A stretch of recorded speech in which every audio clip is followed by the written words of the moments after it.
देख रहे हैं कैपिटल टीवी और मैं हूं आपके साथ वक्ता। खबरों की खबर में आपका स्वागत है। पूरी दुनिया में एक ही चर्चा है, यूक्रेन रूस की जंग। पूरी दुनिया के टीवी, अखबार और पूरा मीडिया जगत चिल्ला चिल्ला कर इस महासंग्राम पर महाचर्चा कर रहा है। तो खबरों की खबर इससे अछूता कैसे रहे? जी हां, खबरों की खबर में आज बात होगी रूस यूक्रेन की जंग की। साथ ही ये भी बताएंगे कि इस युद्ध का असर दुनिया पर कैसे पड़ेगा, या यूं कहें कि पड़ चुका है, और भारत में इसका प्रभाव कैसे और कितना होगा। गुरुवार का दिन दुनिया के लिए एक काले अध्याय के रूप में जाना जाएगा, खासकर रूस और यूक्रेन के लिए। यूक्रेन तो इस दिन को भूलना चाहेगा, लेकिन शायद भूल नहीं पाएगा। गुरुवार की सुबह पूरी दुनिया अपनी उसी गति से चल रही थी। पिछले कई दिनों से रूस यूक्रेन के बीच तनाव देखा जा रहा था, लेकिन किसी को नहीं पता था कि गुरुवार की सुबह आसमान से धूप नहीं बल्कि गोले बरसेंगे। यूक्रेन ने इसकी कल्पना भी नहीं की थी कि अचानक से रूस हमला कर देगा और सब कुछ खत्म होने की कगार पर आ जाएगा। जिस युद्ध का अंदेशा पिछले कई दिनों से जताया जा रहा था, उसका आगाज गुरुवार की सुबह रूस के राष्ट्रपति व्लादिमीर पुतिन के एक ऐलान के साथ ही शुरू हो गया। रूस के राष्ट्रपति पुतिन ने टेलीविजन के जरिए देश को संबोधित करते हुए पूर्वी यूक्रेन में स्पेशल मिलिट्री ऑपरेशन के आदेश दिए। इससे पहले पुतिन ने अपने संबोधन में कहा, मैं यूक्रेन की आर्मी से कहना चाहूंगा कि आपके पुरखे और हम साझा लड़ाई लड़ते रहे हैं। आप अपने हथियार डाल घर चले जाएं। यूक्रेन के ऐसे सैनिकों को सुरक्षित घरों तक पहुंचाया जाएगा। ऐसा नहीं करने पर उन्हें परिणाम भुगतना होगा। रूसी राष्ट्रपति ने इस युद्ध में हस्तक्षेप को लेकर दुनिया को भी चेताया है। उन्होंने कहा है, जो हो रहा है उसमें यदि कोई बाहरी देश घुसता है तो उसे तुरंत जवाब मिलेगा। ऐसा होगा जो इतिहास ने कभी नहीं देखा होगा। मैं उम्मीद करता हूं मेरी आवाज सुनी जाएगी। इसके बाद यूक्रेन के कई शहरों में धमाके होने लगे, मिसाइलें दागी जाने लगी। यूक्रेन की राजधानी कीव के ऊपर रूस के लड़ाकू विमान और हेलीकॉप्टर्स उड़ने लगे। बमों की वर्षा की जाने लगी। कहा तो जा रहा है कि 100 से ज्यादा लोगों की मौत भी हो चुकी है, लेकिन इसकी सच्चाई क्या है, ये कुछ नहीं कहा जा सकता कि ये संख्या कितनी होगी। पुतिन ने अपने संबोधन में यह भी कहा कि यूक्रेन द्वारा पेश किए जा रहे खतरों के जवाब में ये कार्रवाई की जा रही है। रूस का लक्ष्य यूक्रेन पर कब्जा करना नहीं है। उन्होंने दावा किया कि इसका मकसद नागरिकों की रक्षा करना है। उधर यूक्रेन के राष्ट्रपति जेलेंस्की ने शांति बनाए रखने की अपील की है। दुनिया और देश के नाम संबोधन में जेलेंस्की ने कहा कि उन्होंने रूस के राष्ट्रपति पुतिन को फोन करने की कोशिश की थी, लेकिन क्रेमलिन की ओर से कोई जवाब नहीं मिला। साथ ही रूस के उन दावों को खारिज किया कि यूक्रेन रूस के लिए खतरा पैदा कर रहा है। रूस के आक्रमण से लाखों जिंदगियां प्रभावित होंगी। यूक्रेन के लोग और यूक्रेन की सरकार शांति चाहते हैं, लेकिन अगर हमला होता है, अगर हम अपने देश, अपनी स्वतंत्रता, अपने जीवन और बच्चों के जीवन को छीनने के प्रयास का सामना करते हैं, तो हम अपनी रक्षा भी करेंगे। जब आप हम पर हमला करेंगे तो हम सामने खड़े दिखाई देंगे, न कि पीठ दिखाकर भाग खड़े होंगे। इसी बीच रूस ने दावा किया कि यूक्रेन के 11 शहरों में हमला किया गया है, जिनमें राजधानी कीव के अलावा कई और शहर शामिल हैं। अभी तक 300 लोग मारे जा चुके हैं। कई शहरों और गांवों पर उसका कब्जा हो गया है। वहीं यूक्रेन ने कहा कि वो रूस को मुंहतोड़ जवाब दे रहा है। इसी बीच पूरी दुनिया में खलबली मच गई। पूरी दुनिया की आर्थिक, सामाजिक, वैश्विक और सुरक्षा व्यवस्था खतरे में नजर आने लगी है। सबसे ज्यादा प्रभाव आर्थिक क्षति के रूप में सामने आया। यूक्रेन पर रूसी हमले और 2 क्षेत्रों दोनेत्स्क और लुहांस्क को रूस के द्वारा स्वतंत्र राज्य के रूप में घोषणा करने के विरोध में जर्मनी ने नॉर्ड स्ट्रीम 2 गैस पाइपलाइन पर रोक लगा दी है। नॉर्ड स्ट्रीम 2 की रूस, जर्मनी और यूरोप के लिए क्या अहमियत है, इसे समझने की कोशिश करते हैं। नॉर्ड स्ट्रीम 2 यानी 1222 किलोमीटर लंबी गैस पाइपलाइन रूस से शुरू होकर बाल्टिक सागर से फिनलैंड, स्वीडन, पोलैंड से होते हुए जर्मनी जाती है। 2018 में $11 बिलियन की कीमत से 6 कंपनियों ने इस गैस पाइपलाइन का निर्माण शुरू किया, जो हर साल 55 billion cubic metre gas supply कर सकती है। अब तक नॉर्ड स्ट्रीम 1 से ही 55 बिलियन क्यूबिक मीटर गैस की सप्लाई हो रही है। इसके बनने से 110 billion cubic metre gas supply Europe को हो सकेगी, जो कि यूरोप की अर्थव्यवस्था के लिए जरूरी है। अमेरिका शुरू से ही इस पाइपलाइन के खिलाफ था। फ्रांस और यूक्रेन भी इसके पक्ष में नहीं थे।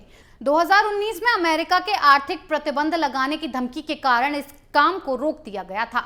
लगभग 1 साल के बाद इसका निर्माण कार्य फिर शुरू हुआ। दरअसल जर्मनी की आधे से ज्यादा गैस की सप्लाई रूस करता है। जर्मनी और यूरोप के तमाम देशों को जाड़े में अपने घरों को गर्म रखने और फ्यूल के तौर पर बड़ी मात्रा में गैस की जरूरत होती है। दरअसल अमेरिका यूरोप की जरूरत का सिर्फ 5% गैस सप्लाई करता है और वो यूरोप के गैस आयात में अपनी हिस्सेदारी को बढ़ाना चाहता है। इसके लिए उसने नॉर्ड स्ट्रीम को लेकर कई बार अपना विरोध दर्ज कराया। इसी साल फरवरी के पहले हफ्ते में जब जर्मनी के चांसलर अमेरिका गए थे, तब यूक्रेन विवाद को लेकर बाइडेन ने कहा था कि अगर रूस यूक्रेन पर हमला करता है तो नॉर्ड स्ट्रीम 2 को रोक दिया जाएगा।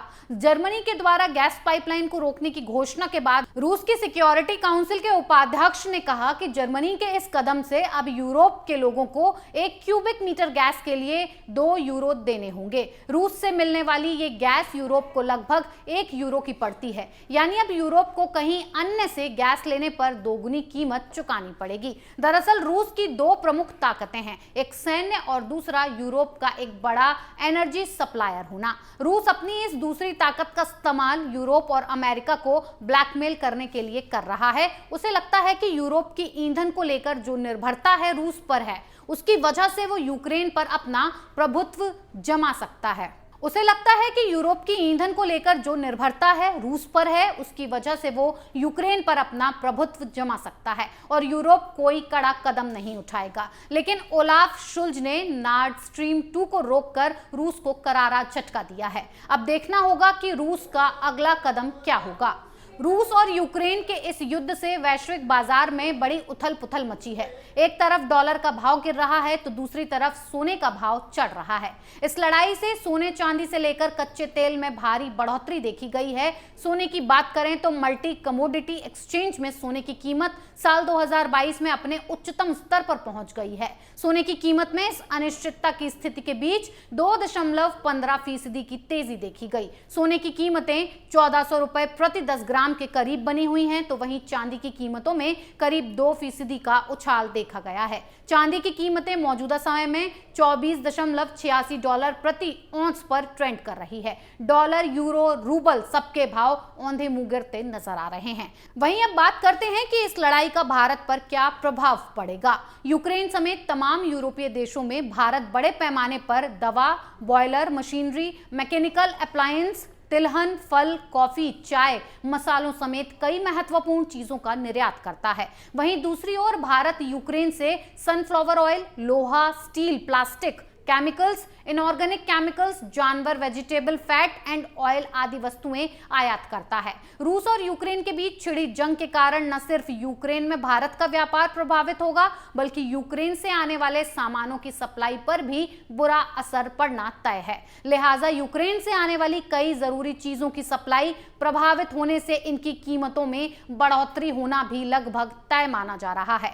यूएन कॉमट्रेड के आंकड़ों के अनुसार साल 2022 में भारत यूक्रेन के लिए 15वां सबसे बड़ा एक्सपोर्ट मार्केट और दवा उत्पादों का दूसरा सबसे बड़ा इंपोर्ट मार्केट था। वहीं दूसरी ओर भारत के लिए यूक्रेन 23वां सबसे बड़ा एक्सपोर्ट मार्केट है और 30वां सबसे बड़ा इंपोर्ट मार्केट है। कुल मिलाजुलाकर भारत और यूक्रेन के बीच करोड़ों डॉलर्स का व्यापार होता है, जिस पर युद्ध की वजह से बुरा असर पड़ेगा और इससे कई चीजों की कीमतों में भी बढ़ोतरी होगी। इस नजरिए से देखा जाए तो रूस और यूक्रेन के बीच हो रहे युद्ध का असर सिर्फ रूस और यूक्रेन पर ही नहीं बल्कि भारत पर भी बुरा पड़ेगा। सबसे ज्यादा क्रूड ऑयल का भाव बढ़ जाएगा, जो पहले से ही बढ़ता नजर आ रहा है। वहीं युद्ध में हुए नुकसान की भरपाई के लिए ये देश टैक्स बढ़ा देंगे, तो वहीं व्यापारी वर्ग पैसे को नुकसान की दर से निवेश करना नहीं चाहेंगे और इसे सोना चांदी या खरीदने में निवेश करेगा, जिससे बाजार में पैसे की कमी हो जाएगी और महंगाई बढ़ जाएगी। भारत में गैस, पेट्रोलियम, दवा, सोना चांदी महंगे हो जाएंगे। आपकी इस पर क्या राय है, हमें कमेंट बॉक्स में कमेंट करके जरूर बताएं। तब तक के लिए बने रहिए कैपिटल टीवी के साथ। नमस्कार। मैं राजनीति करता नहीं, पर राजनीति को बहुत गहरे तक समझता हूं। मैं लोगों के बीच रहता हूं, लोगों के मन को अच्छे से जानता हूं।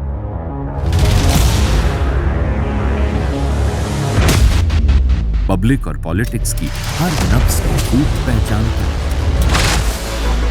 संघर्ष की सियासत से सत्ता के सिंहासन तक मैं हर खबर से खरा सच निकालता हूं। ना कोई दौड़, ना कोई race. Capital T, Uttar Pradesh.